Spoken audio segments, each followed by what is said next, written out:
This is Mr. Wright. Today we're going to look at some angle vocabulary and how to solve for missing angles in a picture. Some different angle vocabulary. Vertical angles are angles that are across from each other and they are congruent. Angles that share a vertex and a common side, so those are angles that are going to be next to each other. Those are adjacent angles. We have to know that complementary angles add up to 90 degrees. Supplementary angles add up to 180 degrees. And then when you have two adjacent angles, so two angles next to each other that make a straight line, that's called a linear pair. So linear line, pair means two, so two angles that make a straight line, linear pair. Just a couple more terms. So these are kind of, so if I'm talking about the complement of an angle, we know that complementary angles add up to 90. So the complement would be like what angle makes it add up to 90. So if an angle is 43, 43 plus 47 equals 90. The supplement would be what would make it add up to 180. So 43 plus what equals 180? That would be 137. And if we have vertical angles are congruent. So those are ones across from each other. So if I have a 43-degree angle, the vertical angle is also going to be 43. Identifying vertical angles is like an important part of figuring out angle measures. So vertical angles are ones that are across from each other. They're made by the same two lines. So angle LEI is made up from those two lines. The one across from that is going to be this angle, angle SED, because SED is made from the same two lines as LEI. Angle SED.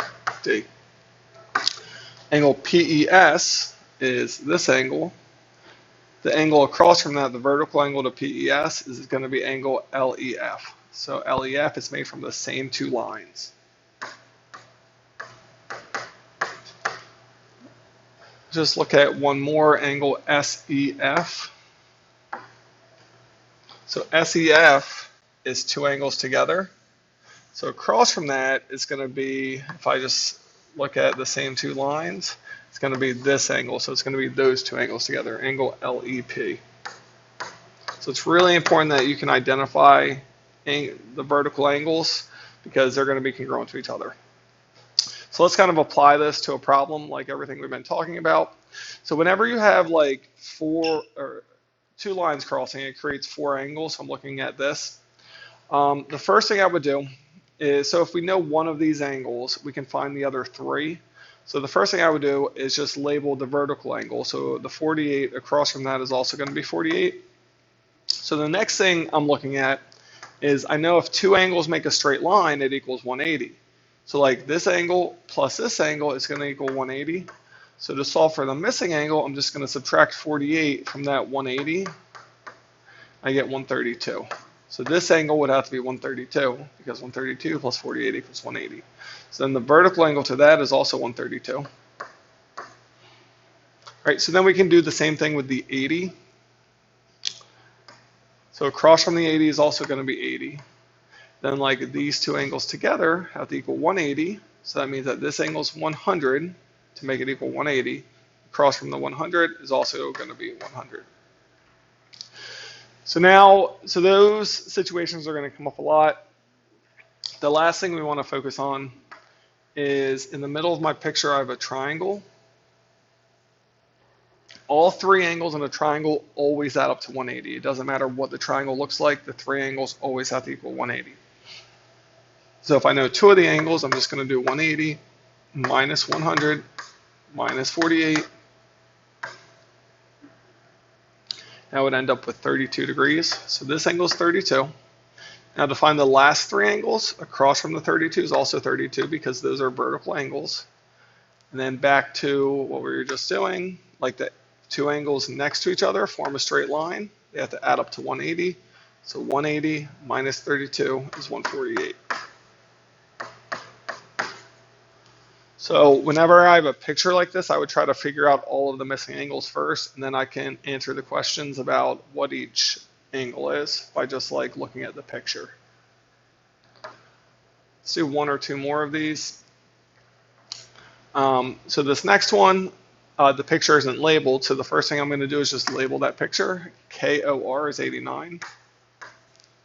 TOU is 43.